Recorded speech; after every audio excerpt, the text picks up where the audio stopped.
भारतीय बौद्ध सभेच्या वतीने आज महाबोधी महाविहार मुक्तीसाठी मोठं धरणाचं आंदोलन घेण्यात आलं आहे आणि या आंदोलनामध्ये वेगवेगळ्या प्रकारच्या संघटना जुडलेल्या होत्या आणि ह्या संघटनांमुळे आज आता हा आंदोलनाला मोठा असा प्रतिसाद मिळाला। मान्यवर मॅडम सुद्धा जुडलेला आहे, काय सांगत मी डॉक्टर मीना वानखेडे, प्रोफेशन मी डेंटिस्ट आहे लता मंगेशकर हॉस्पिटलला मागच्या 27 वर्षापासून आणि सामाजिक कार्यकर्ता म्हणून सगळ्यांचं इथं आम्ही सगळे मिळून इथे समाजात कार्य करतो। आम्ही बिहारच्या सरकारला वॉर्निंग देतो आहे, बीटी ऍक्ट रद्द करायचं आणि आमचं महाबोधी विहार आहे त्यांच्या कस्टडीमध्ये ते फ्री करायचं असं मी उद्देशून सांगते। मुक्त करायचं असं मी सांगते आणि बाकीच्या पण आमच्या महिला आता बोलतील। सांगा। तथागत भगवान बुद्ध बोधिसत्व डॉक्टर बाबासाहेब आंबेडकर या ठिकाणी अनेक गटाचे तटाचे मुक्ती आंदोलनासाठी जोडलेले होते, परंतु हे आंदोलन 1990 पासून सुरू असून सक्सेस नाही झालं।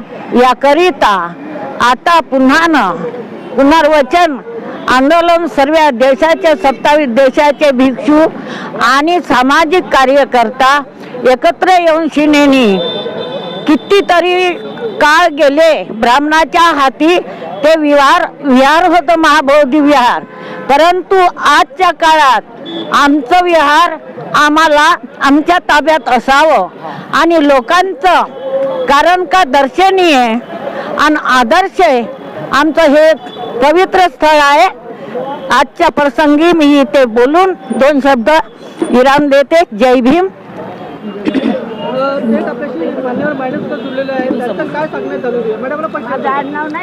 माझा परिचय आहे, मी भारती धोटे, सुभाषनगरला मी सामाजिक कार्यकर्ता आहे। मी नेहमी कार्यरत राहते, संविधान चौक असो किंवा कुठले मोर्चे असो, दीक्षाभूमी जन आंदोलन असो किंवा कुठलेही आंदोलन असो त्यामध्ये मी तत्पर कार्यरत असते आणि नेहमी मी कार्यक्रम पण घेत असते। तर हा माझा परिचय आहे। तर आता जे म्हणजे महाबोधी महाविहाराचं जे आंदोलन सुरू आहे तिथे भिक्खू संघ असे उपोषणावर बसलेले आहे, तरीही भिक्खू संघाची भंतेजींची तब्येत खराब होत आहे, कोणी तर आजारी पडत आहे, कोणी कोमामध्ये जात आहे, तरी पण या सरकारला अजूनही जाग आलेली नाही आहे। मला हेच म्हणायचं आहे सरकारला की जेणेकरून आम्हाला का म्हणजे नेहमी आम्ही संघर्ष करावं आणि नेहमी संघर्षामध्येच जशी दीक्षाभूमी आम्ही जन आंदोलन करून हासिल केली त्याप्रमाणे आम्हाला का नेहमी आम्हाला संघर्षामध्येच तपावं लागेल का आणि समोरही आम्ही असे तपणार आहोत का, हे आम्हाला सरकारला जॉब विचारायचा आहे। आणि त्यांनी जे 1950 साली जो ऍक्ट दिलेला आहे तो ऍक्ट रद्द करून आम्हाला महाबोधी महाविहार हे आमचं मुक्त करावं, ब्राह्मण मुक्त करावं आणि आम्हाला तिथे बौद्धाचा हक्क द्यावा, बौद्धांच्या हातामध्ये द्यावं महाबोधी महाविहार, अशी मी सरकारला आणि पूर्ण बौद्धवासियातर्फे एक हे देत आहे की त्यांनी या गोष्टीसाठी तरी आम्हाला मुक्त करावं। वास्तव्य फक्त बौद्ध भिक्षूंचे असते, त्या ठिकाणी बौद्ध भिक्षूच राहिले पाहिजे, कारण की त्या ठिकाणी भगवान बुद्धाने बोधी प्राप्त केली म्हणून ते स्थळ अतिशय महत्वाचं आहे। अनेक बौद्ध भिक्षू उपासक उपासिका त्या ठिकाणी फक्त दर्शनासाठीच येतात, मग दर्शन घेऊन जातात। तर बौद्ध भिक्षूंचं त्या ठिकाणी वास्तव्य असलं पाहिजे, त्या ठिकाणी त्यांना राहण्याची व्यवस्था असली पाहिजे, त्यांची सोय गेली पाहिजे, तेव्हा ते त्या ठिकाणी आपण बौद्ध भिक्षू त्या ठिकाणी राहिले तरच ते महाबोधी विहार आपल्या ताब्यात येणार आणि ते आलं पाहिजे। त्यासाठी आपण एवढे अथनात प्रयत्न करत आहोत, तर ते प्रयत्न तुमच्या सर्वांचे सफल हो। महाबोधी विहार ते आपल्या ताब्यात येऊ। ताब्यात येऊ ताब्यात येऊ ताब्यात येऊ साधू साधू साधू नमो बुद्धा जय भीम महाविहार मुक्तीसाठी ते भारतीय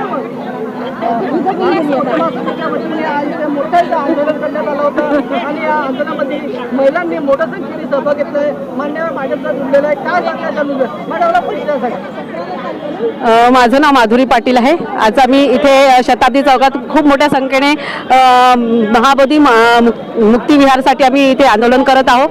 तर खूप मोठा इथे लाखो संख्येने इथे जमाव जमलेला आहे आणि आज आम्हाला कोणत्याही हालतीमध्ये ते आपलं महाबोधी महाविहार मुक्ती करायचं आहे आणि आपल्या बुद्धाच्या ताब्यामध्ये घ्यायचं म्हणजे घ्यायचंच आहे. आम्ही तिथे नितीश सरकारला जाऊन आम्ही निवेदन करणार आहोत. आम्ही मोठ्या संख्येने पुन्हा तिथे बौद्धगयाला जाणार आहोत आणि तिथे आम्ही सगळं आंदोलन पुन्हा तिथे करणार आहोत आणि कोणत्याही हालतीत आम्ही त्यांना भाग पडू की आमचं जे महाबोधी विहार आहे ते आम्हाला आमच्या ताब्यात दिलंच पाहिजे. मॅडम ठरवलेले आहे. आपण आज या भारतीय बौद्ध महासभेच्या वतीने ते धरणं आंदोलन करण्यात आलं आहे. का सांगणार जनतेला मॅडमला परिचय सांगा. मी सरिता मंगेशकर महाबोधी विहार या आंदोलनामध्ये उतरलेली आहे आणि आम्ही सर्व बौद्ध जनता महाबोधी महाविहारासाठी या आंदोलनामध्ये उतरलेलो आहोत आणि जे आमचं विहार आहे बौद्धांचं विहार बौद्धाच्या ताब्यात द्यायलाच पाहिजे. याकरता काही झालं तर जोपर्यंत आमचं बौद्ध विहार देण्यात येणार नाही तोपर्यंत आम्ही आंदोलनात सहभागी राहू आणि घेतल्याशिवाय राहू नये. आमची लढाई शेवटपर्यंत राहील. जोपर्यंत ताब्यात येत नाही जसं त्या पंड्याच्या ब्राह्मणांच्या हातून आमचं विहार येत नाही बाकी सर्व विहार आपापल्या म्हणजे सर्वांचं ख्रिश्चनांचं चर्च मस्जिद जे आहे ती मुसलमानाच्या ताब्यात आहे आणि हिंदूंचं विहार म्हणजे ते विहार तसे बौद्धांचेच आहे परंतु त्यांनी आपल्या ताब्यात घेतलेलं आहे. परंतु महाविहार आता महाबोधी महाविहार याच्यासाठी आधीपासून लढाई सुरू असूनही आजपर्यंत ही लढाई चालूच आहे आणि ती चालू राहणारच. जोपर्यंत आमचं विहार आमच्या ताब्यात येणार नाही तोपर्यंत आम्ही ही लढाई चालू ठेवणार आहोत. महत्वपूर्ण विषयावर चर्चा करताना त्यांना आपल्याला महत्वपूर्ण मुद्द्यावर महत्वपूर्ण माहिती दिली आहे आणि त्यांचा जो ध्यास आहे महाबोधी महाविहार मुक्त झाला पाहिजे असं त्यांचा संदेश आहे. लढत सतत चालू राहणार अत्यंत महत्वपूर्ण चर्चा करणार आणि आमच्याकडून क्रांतिकारी जय भीम जय भीम जय. अतिशय रास्त आणि अतिशय न्याय्य अशी मागणी आहे. बौद्धांचं महाबोधी महाविहार हे बौद्धांचंच असलं पाहिजे. इतर धर्माची मंदिरं जी असतात तिथे त्यांच्या धर्मगुरूंची सत्ता चालते. मग आमच्याच विहारावर इतरांची सत्ता कशाला. आमच्या विहारावर आमच्याच लोकांची आमच्याच धर्मगुरूंची सत्ता त्यांच्या हातात असायला पाहिजे.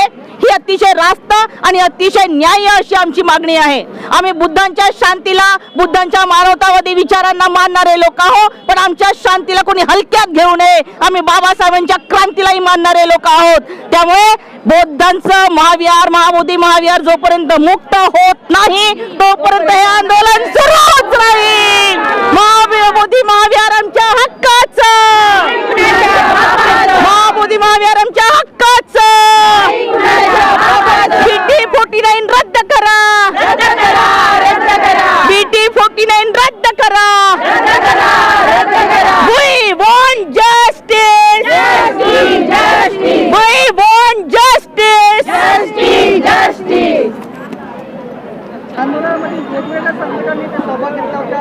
मीनाक्षी मॅडम दिलेला आहे आणि या आंदोलन त्याचा पाठिंबा दिला आहे. काय सांगण्यात आलं. माझं नाव मीनाक्षी गौतम वानखेडे आणि माझं राहणं आहे जयभीम नगर. आणि ह्या संबंधात जर सांगायचं असेल तर बुद्ध म्हटलं की हा सगळ्या जगामध्ये प्रसिद्ध आहे आणि भारतभूमी जी आहे ती बुद्धांचा देश म्हणून ओळखला जातो. कारण ज्या वेळेला आपल्या देशाचे पंतप्रधान बाहेर देशात जातात तर ते हे सांगत नाही तुम्ही कुठून आलोय. ते सर्वप्रथम सांगतात की मी बुद्धांच्या देशातून आलेलो आहे. जेव्हा बुद्धांच्या देशातून जाणारा पंतप्रधान आणि त्या देशातली स्थिती अशी आहे की बौद्ध महासभा बौद्ध गया जी आहे ती पंड्या लोकांच्या ताब्यात आहे. परंतु ही बौद्ध गया महासभा जर मुक्त व्हायची असेल तर ती पंडे लोकांच्या ताब्यातून मुक्त व्हायला पाहिजे आणि ते बौद्धांच्या संबंधात दिलं पाहिजे. बौद्धांच्या हाती द्यायला पाहिजे. कारण आपण जेव्हा बघतो की आपल्या देशामध्ये वेगवेगळे मंदिरं आहेत, तिथे पंडित आहे, मस्जिद आहे, तिथे मौलवी आहे आणि जिथे चर्च आहे तिथे पादरी आहे. मग बौद्धांच्या ठिकाणी पंडित का? हा खूप मोठा प्रश्न आहे आणि ह्या प्रश्नाच्या उत्तराकरिता हा मोर्चा निघत आहे आणि आंदोलन सुरू आहे. परंतु बौद्ध समाज ही जमात अशी आहे, संघर्ष केल्याशिवाय तिला काहीही मिळत नाही. आपण आपल्या महाराष्ट्राचा जरी विचार बघितला, महाराष्ट्राचा जरी इतिहास बघितला तर मराठवाड्याचं नामांतर हे 16 वर्ष लागले. परंतु ते झालं आणि त्याच धर्तीवर जर हे आंदोलन चालू राहिलं, किती दिवस चालू राहिलं, तरी पण पंड्यांच्या मुक्तीमधून महाबोधी विहार मुक्त झाल्याशिवाय राहणार नाही. आणि याकरिता महिला शक्ती एकवटलेली आहे. तर हा विजय मात्र नक्कीच होणार, नक्कीच होणार. महिला शक्ती मुक्त झालाच पाहिजे, झालाच पाहिजे, झालाच पाहिजे. महाबोधी विहार मुक्त झालाच पाहिजे, झालाच पाहिजे, झालाच पाहिजे. धन्यवाद. बाबासाहेब आंबेडकरांचा विजय असो, विजय असो, डॉक्टर बाबासाहेब आंबेडकरांचा विजय असो, विजय असो, तथागत गौतम बुद्धांचा करुणा असो, करुणा असो. बीटी 1949 रद्द झालंच पाहिजे, झालंच पाहिजे, झालंच पाहिजे. आणि मान्यवर मॅडमनी चांगल्या गुंतवणूक विषयावर चर्चा केली होती आणि आमच्याकडून क्रांतिकारी जय भीम. जय भीम.